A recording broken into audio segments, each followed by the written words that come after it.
मैं कुछ बनाता हूँ, जैसे कि मैं यहाँ पे एक H1 ले रहा हूँ, ठीक है, इसके अंदर मैं लिख रहा हूँ वेलकम।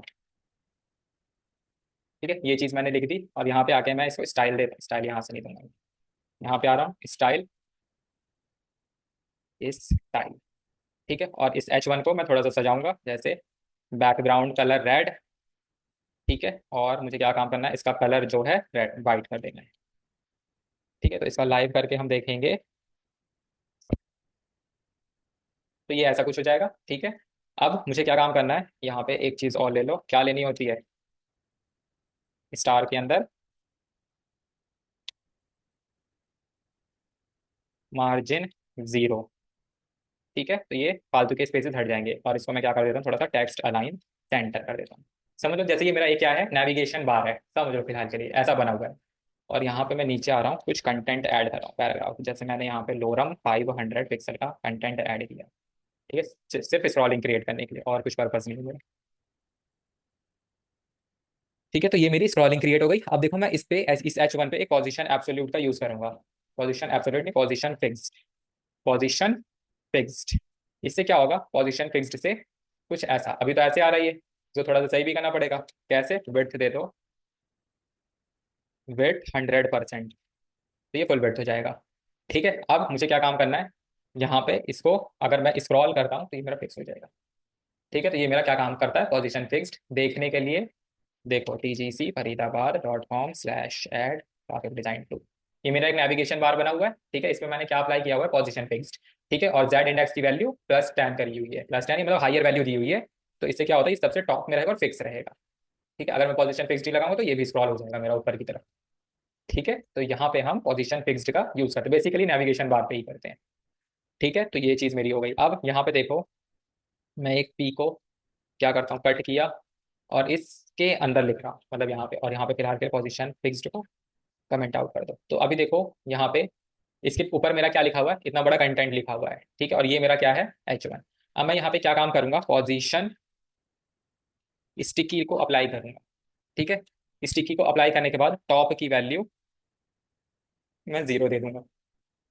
ठीक है, तो अब देखो ये क्या होगा, कुछ ऐसे, कंटेंट जैसी मूव होगा इसके ऊपर का, ये फिक्स हो जाएगा। ठीक है, अगर मैं यहाँ पे देखो, अगर कंटेंट मेरा ऊपर लिखा हुआ है लेकिन मैं पोजीशन स्टिकी की जगह फिक्स्ड कर दूंगा, तो मेरा क्या हो जाएगा, कुछ ऐसे, जो ये क्या होगा ऊपर जाके यहाँ पे ऐसे फिक्स हो जाएगा। हाँ, जहाँ है वो वहीं पे ही फिक्स हो जाएगा। ठीक है, और स्टिकी से क्या होगा, पहले उसका कंटेंट मूव होगा, उसके बाद वो जाके फिक्स हो जाएगा टॉप पे। अगर हाँ यहाँ पे कुछ वैल्यू देते हो, 20 पिक्सल, तो कैसे फिक्स होगा ये, तो देखो कंटेंट मूव होगा तो 20 पिक्सल नीचे फिक्स होगा। और अगर वो वैल्यू ना दे तो भी देखो, ठीक है, तो फिक्स ही नहीं होगा, है ना। तो टॉप में जहाँ पे आपको टॉप 0 ही लिखना होता है वैसे, तो 0 पे जाके इसे एकदम फिक्स करा देना होता है। तो ये हमारा पोजीशन स्टिकी ऐसे काम करता है। ठीक, तो फिर ये तो हो गया। अब नीचे आते हैं थोड़ा, ठीक है, समझ गए ना, तो बाकी मैं ये एक पैराग्राफ रखता हूँ, बाकी सब डिलीट कर रहा हूँ।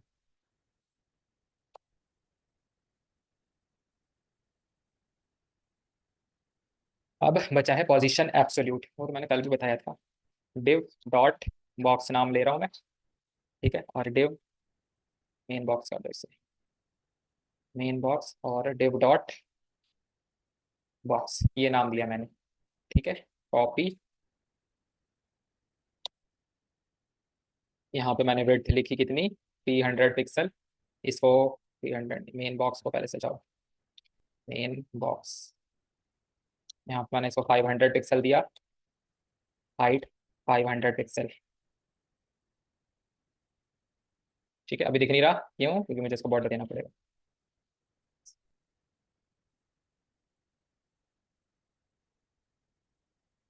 Solid black. ठीक है, अब इससे मेरा ये बॉर्डर दिख गया, इसको मेरे को बीच में करना है तो क्या कर सकता हूँ, मार्जिन। ठीक है, तो ये ऐसे सेट हो जाएगा। अब मुझे क्या करना है, इसके अंदर कुछ बॉक्स बॉक्स है, उसको मैं बनाऊंगा,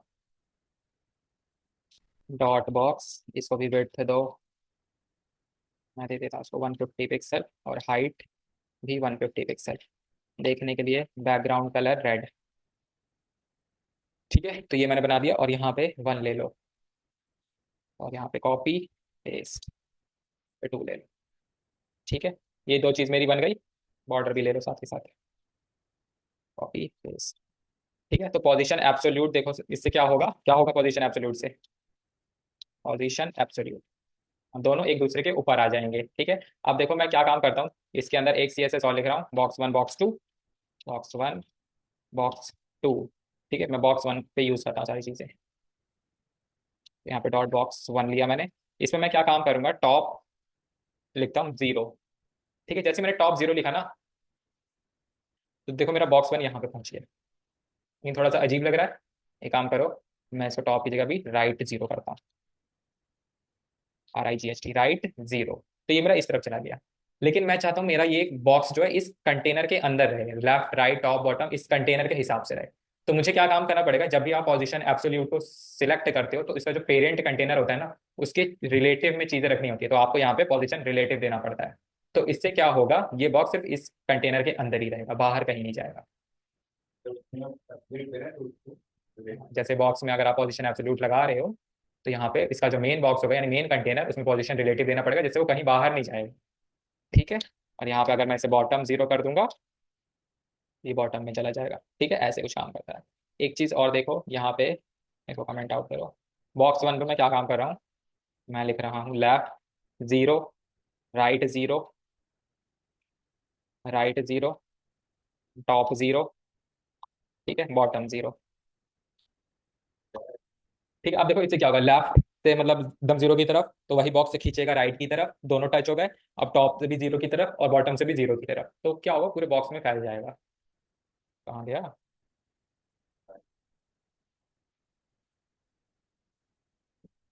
और इसे कट करके इसमें डालो, पेस्ट। ठीक है, ये नहीं रहा, ये भी हो गया। टॉप 0, टॉप राइट, राइट ही जाते हैं ना, बॉटम 0 और लेफ्ट 0। नहीं पड़ा ये तो।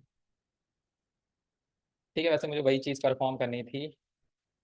एक मिनट, पहले तो इस बॉक्स वन का जो जेड इंडेक्स है उसको +1 करो, तो क्या होगा, ऊपर आ जाएगा। अब नीचे वाला एक जो बॉक्स है इसको कमेंट आउट कर दो। ठीक, बॉक्स टू को मैंने कमेंट आउट कर दिया, अब मेरा एक ही बॉक्स है। अब इसमें मैं अप्लाई करके देखता हूँ, इसको भी कमेंट आउट कर दो। राइट और बॉटम से यहाँ पे चला जाएगा। अच्छा हाँ, ये ऐसे क्यों नहीं हो रहा, क्योंकि यहाँ पे मैंने विड्थ और हाइट सेट करी हुई है। तो विड्थ और हाइट मुझे क्या करना पड़ेगा, अगर फिलहाल के लिए मैं कमेंट आउट करूँ, तो ये कुछ ऐसा छोटा सा बॉक्स दिख रहा है, थोड़ी सी पैडिंग दे देते हैं। पैडिंग मैंने इसको 50 पिक्सल की पैडिंग दे दी, तो ये इतना बड़ा बॉक्स हो जाएगा। ठीक है, अब मैं इस पर क्या काम करूँगा, टॉप 0, बॉटम 0, राइट 0, लेफ्ट 0 और राइट 0। ठीक है, तो इसका फैल जाएगा। ये किस लिए यूज होता है, कुछ ओवरले बनाने के लिए। ओवरले क्या होता है, जैसे कि ये समझ लो, ये मेरा कुछ कंटेंट है। ठीक है, बॉक्स वन जो कि मैंने किसके अंदर डाल रखा है, फिलहाल के लिए P टैग के अंदर डाल रखा है। इसमें मैं लिख रहा हूँ माई कंटेंट। समझ लो, इसमें आप कुछ भी बना सकते हो, कार्ड वगैरह कुछ भी, फॉर्म वगैरह कुछ भी बना सकते हो। ठीक है, अब मैं यहाँ पे क्या काम करूँगा, माई कंटेंट लिखा हुआ है। अब इसको मुझे क्या करना है, टेक्स्ट अलाइन पहले तो सेंटर कर दो। ठीक है, तो ये यहाँ पे कुछ आ जाएगा, इसका फॉन्ट साइज बड़ा कर दो। तो ये सारी चीज़ें P पे अप्लाई करो, डॉट बॉक्स का जो P है उस पर। यहाँ पे फॉन्ट साइज इसका मैंने 50 पिक्सल कर दिया, तो ये कुछ ऐसा आ जाएगा।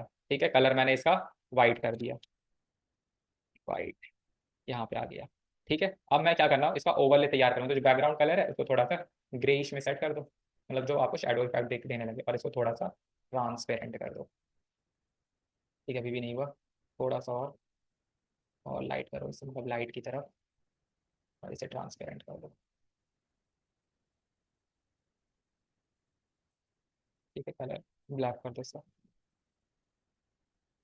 ठीक है, तो देखो पीछे हमारा क्या है, ओवरले बन चुका है, और इस पी को क्या करना है आपको, जेड इंडेक्स +2 कर देना है। ठीक है, तो ये इसके पीछे जो रहेगा वो हमारा ओवरले रहेगा, और इसके ऊपर रहेगा वो हमारा जो भी कंटेंट आप बनाओगे वो रहेगा। जैसे यहाँ पे अगर मैं बॉर्डर दूँ 1 पिक्सल सॉलिड ब्लैक, इसको मैंने हाइट दी 400 पिक्सल। ठीक है, तो कुछ ऐसा दिखाई दे रहा है, और इसको मैं क्या कर दे रहा हूँ, एक बैकग्राउंड कलर अप्लाई कर रहा हूँ। बैकग्राउंड कलर कौन सा, एक्वा। ठीक है, तो देखो ये मेरा चीज़ है और इसके पीछे मेरा ओवरले है। बॉर्डर हटाओ, अभी तो ये लुक एंड फील वैसा नहीं देगा, बट ऐसी चीज़ें बनती है तो ऐसा बनेगा, पीछे मेरा ओवरले रहेगा। ये कब दिखता है, जैसे कि मैं यहाँ पे अप्लाई नाउ बटन पे क्लिक कर रहा हूँ तो देखो पीछे ओवरले बन के आ रहा है और उसके बीच में ये मेरा कंटेंट है। ऐसे बनती है चीज़ें। ये जो ओवरले पीछे ब्लैक बन रहा है ना, ये किस कैसे फैलाओगे, अभी तो देखो मैंने किसके अंदर सेट कर रखा है, बॉडी, इस कंटेनर के अंदर सेट किया हुआ है, लेकिन आप इसे बॉडी के अंदर भी तो फैला सकते हो, पूरी बॉडी में फैल जाएगा वो। ठीक है, तो ऐसे चीज़ें बनती है। तो ये जब आप क्लिक इवेंट लगाओगे तो आपका ये फॉर्म विजिबल हो जाएगा और उसके साथ साथ आपका ओवरले भी हो जाएगा। बस यही काम होता है। ठीक है, और वो किससे परफॉर्म होता है हमारा, इसी से, पोजीशन एब्सोल्यूट से। पोजीशन एब्सोल्यूट लगाओगे तब ये सारी टॉप लेफ्ट राइट बॉटम ये सब तभी काम करेगा, अदरवाइज काम नहीं करने वाला। ठीक है, तो पोजीशन में हमारी सिर्फ यही प्रॉपर्टी होती है। ठीक है, जैसे पोजीशन फिक्स्ड, पोजीशन स्टिकी, इसमें आपको जहाँ पे स्टिक करना है टॉप लेफ्ट बॉटम उसकी आप वैल्यू दे सकते हैं। और पोजीशन एब्सोल्यूट, दो चीज़ों को एक ही प्लेन में लाने के लिए हम पोजीशन एब्सोल्यूट लगाते हैं। ठीक है, बाकी जेड इंडेक्स चीज़ों को ऊपर नीचे करने, यानी स्टैक को ऊपर नीचे करने के लिए यूज करते हैं। ठीक है, तो क्लियर सब। हाँ, कुछ पूछना है। ये जो वो बनाए हैं कंटेनर, ये हम्म, ये तो अंदर वाला बॉक्स इसको चार तरफ से मतलब एकदम सेंटर वो बॉक्स। डिस्प्ले फ्लैक्स से हो जाएगा। ठीक है, तो वो थोड़ा आएगा टाइम। डिस्प्ले फ्लैक्स से क्या काम करता है, वो हॉरिजॉन्टली और वर्टिकली दोनों तरफ से सेंटर करता है। ठीक है, तो सारी चीज़ें कर पाओगे, बट फिलहाल अभी हॉरिजॉन्टली पे देखो। ठीक है, तो ये हो गया। नेक्स्ट टॉपिक देखते हैं।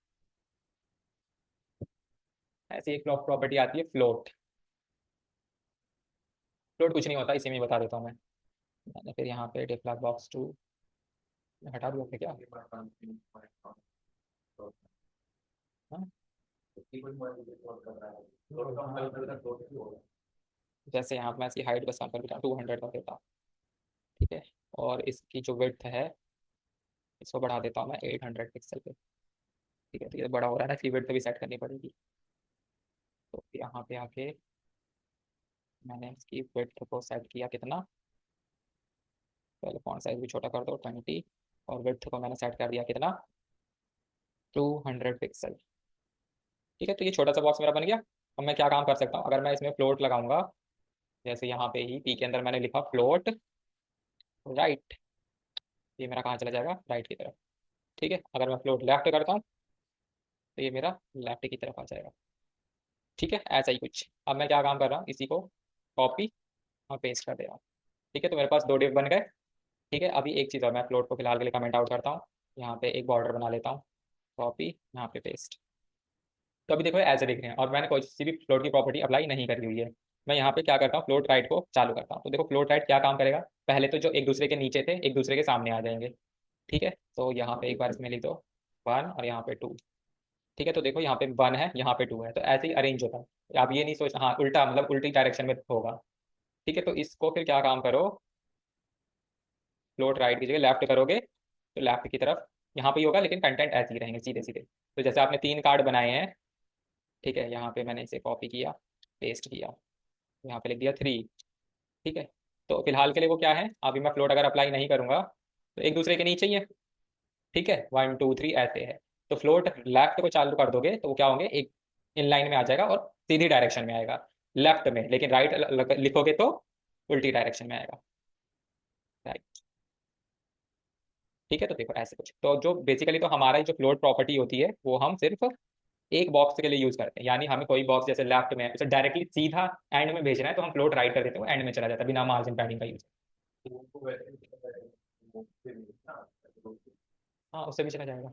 हाँ, मतलब हाँ काफ़ी चीज़ें होती हैं तो कर सकते हैं हम। ठीक है, जैसे कभी कभार वो अप्लाई नहीं होता तो आप फ्लोट को अप्लाई कर दो तो वो चीज़ अप्लाई हो जाती है। तो इसका बस यही काम होता है, लेफ्ट और राइट करना। ठीक है, उसके बाद यहाँ पे जैसे मैंने अभी यहाँ पे फ्लोट राइट का यूज़ किया हुआ है, यहाँ पे पेस्ट किया, अब यहाँ पे लिखूंगा क्लियर। ठीक है, बोथ। क्लियर बोथ से क्या होगा, इसमें जो भी, ठीक है यहाँ पे तो अप्लाई ऐसे होगा नहीं, इसके तीनों देखो चालू कर लो। तो क्लियर बोथ से क्या होगा, मतलब उसमें जो फ्लोट प्रॉपर्टी होती है वो रहेगी तो उसी डायरेक्शन में, लेकिन इनलाइन नहीं रहेगी, एक दूसरे के नीचे आ जाएगा। ठीक है, बोथ से क्या होता है, अगर आपने राइट लगाया होगा तो राइट वाला भी हट जाएगा, लेफ्ट लगाया होगा तो लेफ्ट। अगर पर्टिकुलर को हटाना चाहते हो तो यहाँ पे जैसे भी कौन सा लगा हुआ है, राइट लगा हुआ है ना फ्लोट, तो यहाँ पे राइट लगाओगे तो वो काम कर जाएगा। ठीक है, राइट की तरफ। और अगर लेफ्ट लिख रहे हो तो लेफ्ट में आपने कोई भी फ्लोट नहीं लगाया है तो वो काम नहीं करेगा। ठीक है, और बोथ लगा दोगे तो वो अपने हिसाब से एडजस्ट कर लेगा कि आपने कौन सी फ्लोट प्रॉपर्टी लगाई हुई है। तो क्लियर करने के लिए ये होता है, वो क्या कर देगा, एक दूसरे के नीचे ले आएगा उसे, बस। मतलब लाइन को क्लियर कर हाँ बस, और कुछ। दो। हाँ, वो रहेगी, डायरेक्शन उसकी वहीं रहेगी। ठीक है। फिर नेक्स्ट नेक्स्ट टॉपिक क्या है, कॉम्बिनेटर्स। कॉम्बिनेटर्स कुछ नहीं है, ये थोड़े से सिलेक्शन थ्योरेटिकल पार्ट है, तो देख लो इसे, आज खत्म ही करते हैं। तो इसलिए मैं एक नई फाइल बना रहा हूँ, combinators dot H T M L. वहाँ पे कॉम्बिनेटर्स, ये चीज़ मैंने ले ली, ठीक है। यहाँ पे मैंने हेडिंग में दी H1 कॉम्बिनेटर्स, इसकी एक डेफिनेशन लिखो। ठीक, कॉम्बिनेटर्स एक्चुअल में होते क्या है, कुछ नहीं होता, सिलेक्शन मेथड होता है। जैसे मैंने बेसिक सिलेक्शन सिखाया था, जो कि क्या था, टैग सिलेक्शन, क्लास और आईडी। वो बेसिक थे हमारे, जो कि यूज होते रहेंगे। ये कुछ एडवांस सिलेक्टर्स होते हैं, चीज़ों को सिलेक्ट करते हैं लेकिन थोड़े से अलग तरीके से। जिसमें से हमने पहला सिलेक्टर सीख लिया, जिसे हम कहते हैं डिसेंडेंट सिलेक्टर। यहाँ पे पहले लिखो, combinator, a combinator is something that explains the relationship between the selectors। ठीक है, और इसको हम क्या कहते हैं, एडवांस सिलेक्टर भी कहते हैं, सिलेक्टर्स। ठीक है, तो कौन कौन से टाइप के सिलेक्टर होते हैं, पहले तो वो देखते हैं, टाइप्स हैं इसके। सबसे पहला आता है हमारे पास डिसेंडेंट सिलेक्टर। ठीक है, जिसका सिंपल सिंबल क्या होता है, स्पेस। ठीक है, आप स्पेस को इंक्लूड कर दोगे तो वहां पे समझ लो डिसेंडेंट सिलेक्टर में अप्लाई कर रहा हूँ। ठीक है, सेकंड चीज होती है मेरे पास child selector. Child selector, child selector का जो सिंबल होता है वो होता है ग्रेटर देन। ठीक है, ऐसे ही हमारे पास एक और आता है जिसे हम कहते हैं adjacent sibling selector. Sibling selector, ठीक है, और इसका जो सिंबल होता है वो होता है प्लस। फिर आता है एडजेसेंट जनरल सिबलिंग सिलेक्टर होता है, जनरल सिबलिंग सिलेक्टर, और इसका जो सिंबल होता है वो होता है नॉट। ठीक है, ये वाला सिंबल होता है। एक एक को देखते हैं। मैंने यहाँ पे H1 में एक हेडिंग दी, डिसेंडेंट। मैंने यहाँ पे डिव लिया, डॉट डिसेंडेंट किया। ठीक है, ये वाली चीज मैंने ली। अब मैं यहाँ पे क्या काम कर रहा हूँ, कुछ पैराग्राफ क्रिएट कर रहा हूँ। यहाँ पे लिखता हूँ Loram 20, copy paste paste paste paste. ठीक है, तो जैसे लाइक करो। ठीक है, तो यहाँ पे मैंने ये सारे पैराग्राफ लिखे हुए हैं। अब मैं क्या करूँगा, डिसेंडेंट सिलेक्टर का यूज करूँगा। कैसे करूँगा, यहाँ पे आओ, स्टाइल में। ठीक है, स्टाइल में आके यहाँ पे लिखो डॉट कॉपी पेस्ट। ठीक है, डिसेंडेंट सिलेक्टर लिखा, और यहाँ पे मैंने लिखा, अरे यार, डिसेंडेंट लिखा, उसके बाद स्पेस लगाओ, टी टी को सिलेक्ट करना है, इसमें कुछ भी चेंज करो बस। कलर जैसे मैं चाहता हूँ रेड। ठीक है, तो ये सबके सब रेड कलर, मतलब जितने भी इस पेरेंट के अंदर जितने भी पी टैग होंगे वो सिलेक्ट हो जाएंगे। जैसे यहाँ पे मैंने अगर डिव ले लिया, ठीक है, और उसके अंदर भी सेम चीज डाल दी, लोरम 20, तो ये इसमें काम करेगा या नहीं, नहीं करेगा, क्योंकि इसको मैंने सिलेक्ट ही नहीं किया था। अब मुझे इसको भी सिलेक्ट करने के लिए क्या काम करना पड़ेगा, पूरा कॉपी पेस्ट कर लिया, कॉपी पेस्ट। यहाँ पे बस पी की जगह डिव को लिखना पड़ेगा। ठीक है, तो यहाँ पे देखो ऐसे, मतलब उसके अंदर आपको अगर चीजें सिलेक्ट करनी है, जैसे ये वाला पेरेंट है और टैग का यूज कर रहे हो, ठीक है, तो सिर्फ इसका पेरेंट का CSS का नेम लिखो, क्लास का, और उसके बाद उस टैग को सिलेक्ट करो तो हो जाएगा। अच्छा, मैं अभी एक, जैसे ये वाला 2 पैराग्राफ है, कॉपी करके बाहर डालता हूँ, तो ये सिलेक्ट होगा। हाँ, तो ये सिलेक्ट नहीं होगा। कौन से सिलेक्ट होंगे, सिर्फ जो इसके अंदर होंगे। तो हम ऐसे ही, अगर कंटेनर के अंदर कुछ बना हुआ है, तो ये तो मैंने बताया भी था। ठीक है, तो ऐसे इसी को हम डिसेंडेंट, और बीच में क्या होता है, स्पेस इंक्लूड होता है। ठीक है, ऐसे ही हम आते हैं चाइल्ड सिलेक्टर पे। तो चाइल्ड सिलेक्टर का लेवल सेम ऐसे ही काम करता है ये भी, बस थोड़ा सा इसको मैंने पेस्ट किया, और यहाँ पे लिख लो चाइल्ड, ये वाला डिव हटा दो। ठीक है, कॉपी, इसको भी एक हेडिंग दे दो, H1 में चाइल्ड सिलेक्टर, कॉपी, यहाँ पे पेस्ट। फिर डॉट चाइल्ड लिया, चाइल्ड के बाद मैंने क्या किया, पी को लिया, पी के बाद मैंने पी को सिलेक्ट किया, सेम इसमें भी यही होगा, लेकिन यहाँ पे मैंने स्पेस इंक्लूड नहीं करूंगा। यहाँ पे क्या लगाऊंगा, ये ग्रेटर देन फिर पी। ठीक है, इससे क्या होगा, पेरेंट, देखो चाइल्ड सिलेक्टर क्या है, चाइल्ड सिलेक्टर आप जब भी लगाओगे तो चाहे पेरेंट कंटेनर होना चाहिए, पेरेंट एलिमेंट होना चाहिए। तो ये क्या करेगा, जो भी आपने सिलेक्ट किया होगा, जैसे सेम डिसेंडेंट में करते थे, बस ये सिंबल लग जाएगा। तो ये क्या करेगा, अपने चाइल्ड को सिलेक्ट करेगा, कौन से चाइल्ड को, जो पी टैग के होंगे। तो यहाँ पे मैं इसका कलर ग्रीन कर देता हूँ। ये क्या काम करेगा, देखो सब में वही चीज़, कलर चेंज कर रहा है। फॉन्ट साइज आप चेंज करना चाहते हो तो फॉन्ट साइज चेंज कर सकते हो। मैंने इसको 25 पिक्सल कर दिया। मतलब कोई डिफरेंस नहीं, डिफरेंस इसमें यही है, जैसे आप क्या काम कर रहे हो, जैसे यहाँ पे तो मैंने डिव के अंदर प्रॉपर क्लास लेके बनाए हैं।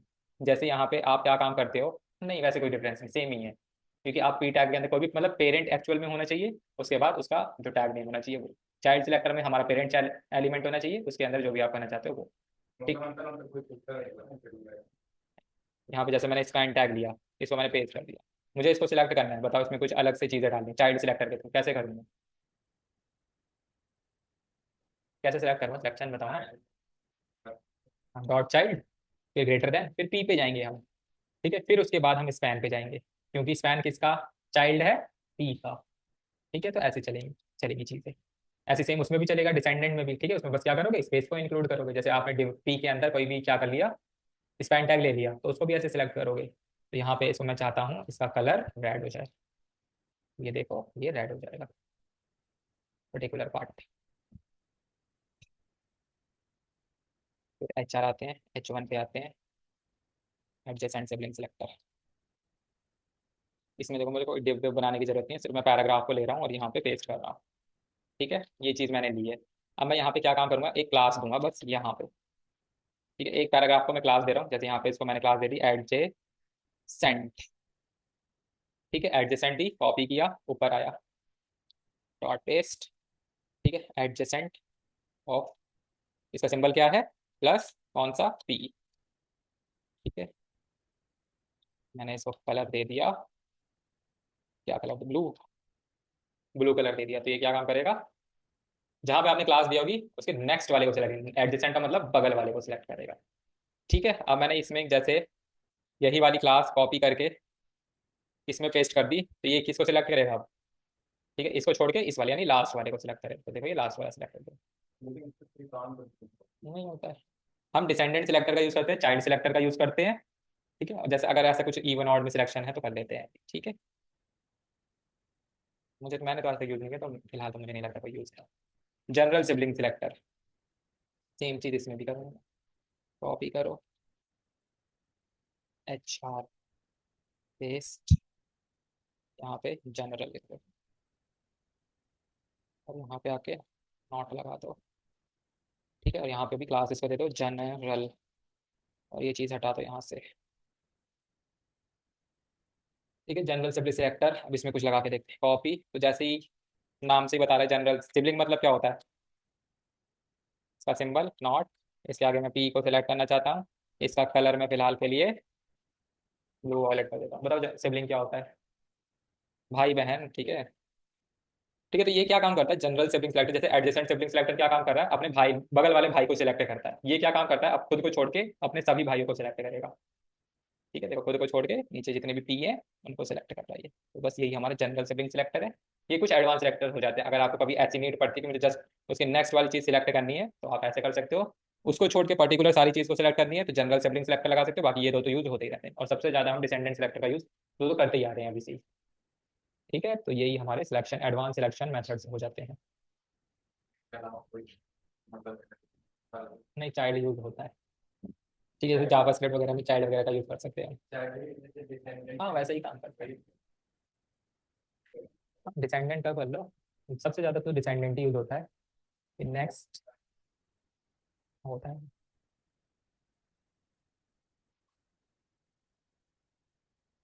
सूडो क्लास सूडो एलिमेंट तो मैं नेक्स्ट क्लास में ही कराऊंगा। ओपेसिटी एंड फिल्टर देख लो। इसके लिए मेरे को एक छोटी सी चीज़ बनानी पड़ेगी, एच आर लिया, डिव डॉट फ्रेम। ठीक है, पहले तो एक फ्रेम को सजाओ।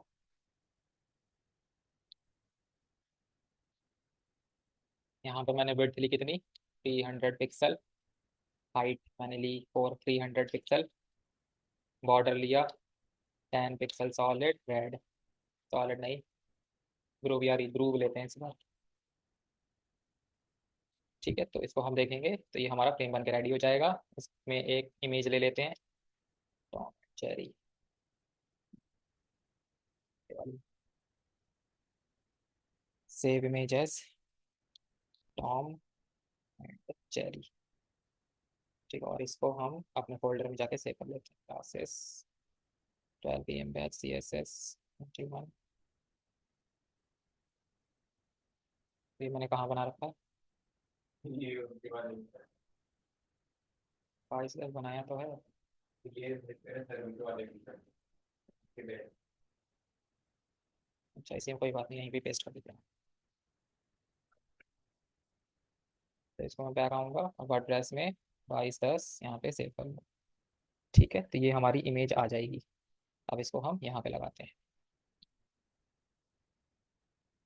IMG, इसके लिए यहाँ पे टॉम एंड जेरी। ठीक है, ऑल्ट में भी टॉम एंड जेरी लिखो। कॉपी, यहाँ पे आके पेस्ट। ठीक है, अब इसको मुझे सेट भी करना होगा, अभी तो कुछ ऐसा दिख रहा है।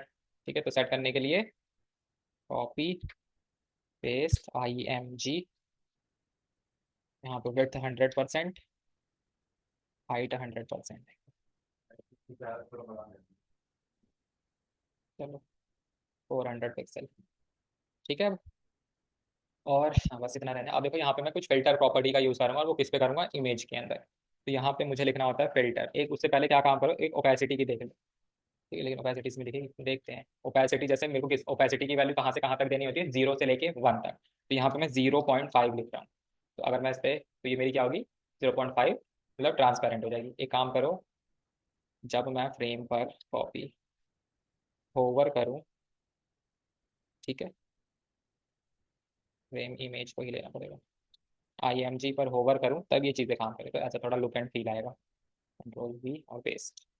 अभी ऐसी है, होवर किया तो ट्रांसपेरेंट हो रही है, ऐसी है ट्रांसपेरेंट हो रही है। ठीक है, तो ये हमारी नॉर्मल ट्रांस मतलब ओपेसिटी को कम करने और ज़्यादा के लिए होती है। फिर फिल्टर प्रॉपर्टीज को देखते हैं। देखो, फिल्टर के साथ हमारी ओपेसिटी पहले से आती है, तो ये सेम ही काम है। आप डायरेक्ट ओपेसिटी लिखो या फिल्टर का यूज करके लिखो, बात एक ही है। तो यहाँ पे मैंने 0.3 ले लिया, तो ये मेरा उसके हिसाब से ट्रांसपेरेंट हो जाएगा। ठीक है, दोनों का काम सेम ही है। और फिर कुछ फिल्टर प्रॉपर्टी और होती है, उसको भी देखते हैं। जैसे यहाँ पे मैंने फिल्टर फिल्टर लिखा और यहाँ पे ब्लर लिखा। ब्लर में मुझे पिक्सल्स में वैल्यू देनी होती है। जैसे मैं चाहता हूँ 5 पिक्सल ही मेरा ब्लर हो जाए। ठीक है, तो इसकी वैल्यू तो देखो ये ब्लर हो जाएगा। तो थोड़ा सा कम लो, ठीक है, 2 पिक्सल ले लो। ठीक है, तो ऐसे ये ब्लर होता है। ठीक है, और प्लस ये हमारी वैल्यू पिक्सल में रहेगी। पॉइंट पॉइंट देखते हैं, देखिए, वैसे तो पिक्सल्स में ही है एग्जैक्टली। 0.5 देके देखता हूँ। हाँ, हो रहा है, लेकिन बहुत मिनिमम फर्क पड़ रहा है। ठीक है, तो 1 या 2 में रखो तो सही है वो। ठीक है, फिर नेक्स्ट प्रॉपर्टी और होती है फिल्टर में ही। जैसे ब्राइटनेस, ब्राइटनेस अगर मैं यहाँ पे कितनी कर दूँ? 10 पिक्सल में आती है इसकी वैल्यू। ठीक है, पिक्सल्स में नहीं, इसकी वैल्यू मैं 0.5 लिख के रखा। ठीक है, तो ये देखो थोड़ा सा मतलब डल हो जाएगा। ठीक है, ब्राइटनेस को कम कर दिया। 0 की तरफ तो पूरा ही ब्लैक, 1 की तरफ तो उतना ही ब्राइट। अगर मैं 0 देता हूँ तो ये पूरा ही ब्लैक हो जाएगा। ठीक है, यहाँ पर मैं 0 ज्यादा देख नहीं, 0 और 1 के बीच में होती है। अगर मैं 1.2 दे के देखता हूँ, हो रही है ब्राइट। ठीक है, तो मतलब ऐसी वैल्यू देनी होती है हमें। और जो ओपेसिटी की वैल्यू होती है वो 0 से 1 के बीच में ही होती है। तो यहाँ पे मैं कितनी दे दूँ? अगर मैं यहाँ पे 100 दूँ तो होगा कुछ? ठीक, वो मतलब कलर को पूरा ब्राइट कर देगा। तो फिलहाल 0.8 दे देता हूँ बस। ठीक है, तो ये ऐसा रहेगा कुछ। Plus next property, contrast. Contrast को भी शायद से 0.56 दे के देखता हूँ। कॉन्ट्रास्ट भी वही काम कर रहा है। ठीक है, मतलब उसको डल और ब्राइट करने का काम करता है। अगर मैं इसको 0 रखूंगा तो मतलब ऐसा हो रहेगा, ग्रेइश हट जा हटेगा पूरा। 1 रखूंगा तो पूरा नॉर्मल रहेगा। इसमें वैल्यू 0 से 1 है, तो फिलहाल के लिए मैं 0.8 दे देता हूँ। तो ये ऐसा रहेगा। ठीक है, ये सारे फिल्टर इफेक्ट्स हैं। फिल्टर ड्रॉप शेडो, मैंने यहाँ पे 10 पिक्सल लिखा। ठीक है, इसकी भी वैल्यू 10 पिक्सल होगी। 0.5। और 0 और 1 में देखो, 0 किया तो नहीं आ रहा, 1 किया तो ठीक है, तो ये काम ही नहीं कर रहा इसमें। देखो, शेडो हम बनाएंगे, मतलब यहाँ पे शेडो क्रिएट करने के लिए होता है। इस फ्रेम का मुझे शेडो बनाना है तो कैसे बनेगा? ठीक है, तो वो एक अलग से प्रॉपर्टी आएगी, मैं उसमें बता दूंगा। इसको फिलहाल के लिए नेक्स्ट इग्नोर करो। फिर ग्रे स्केल, ग्रे स्केल जैसा नाम ही बता रहा है, तो ग्रे स्केल में वैल्यू मैं 0.5 दे के देखता हूँ। तो ये नहीं हो रहा।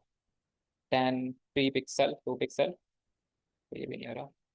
1 किया, ठीक है, तो देखो ये कलर चेंज हो रहा है ग्रे स्केल, इसमें 0 और 1 की वैल्यू डलेगी। अगर आप 0 डालते हो यानी ट्रू और फॉल्स तो नॉर्मल रहेगी, 1 डालोगे तो वो कलर ग्रे और ब्लैक एंड व्हाइट हो जाएगा मतलब। फिर नेक्स्ट प्रॉपर्टी, फिल्टर ह्यू रोटेट। देखो रोटेट है तो रोटेट में हम हमेशा वैल्यू एंगल में डालते हैं, तो यहाँ पे मैंने 30 DG लिखा। ये क्या काम करेगा, कलर में देखो थोड़ा सा चेंज आ रहा है। ठीक है, थोड़ा सा और बढ़ाते हैं, 100 DG करूँ तो ये कलर को उसी हिसाब से चेंज करेगा। ठीक है, मतलब कलर में वेरिएशन लेके आएगा और कुछ नहीं। ठीक है, नेक्स्ट फिल्टर इनवर्ट, इसमें भी शायद 0 से 1, अगर मैं 0 डालूँ तो ये तो कुछ भी असर नहीं है, 1 डालूंगा तो चेंज हो जाएगा, मतलब कलर को अपोजिट कर देता है। जो इसमें कलर डले होंगे उसका अपोजिट कलर हमें दिखाता है। ठीक है, तो यही हमारी सारी फिल्टर की प्रॉपर्टी होती है, बाकी आप सब लगा के देखना। ठीक है, ओपेसिटी हो गया, सैचुरेट, सेपिया। सेपिया देखते हैं क्या काम करता है, सेपिया में अगर मैंने 1 डाला तो ये ऐसा कुछ हो जाएगा। ठीक है, तो ऐसी हमारे पास फिल्टर की प्रॉपर्टीज है। सेम कहाँ है, कलर तो चेंज हो गया है। हाँ, ब्राउनिश ब्राउनिश कलर आ रहा है थोड़ा, जो ओल्ड फैशन पहले पुरानी चीजें बनती थी ना वैसे फोटो खींच ली तो उसी का कुछ फील दे रहा है। ठीक है, और इसमें देखो सबसे ज्यादा यूज होने वाला हमारा ब्लर है। ठीक है, ब्राइटनेस भी यूज नहीं करते, कॉन्ट्रास्ट और इनवर्ट का यूज करेंगे हम।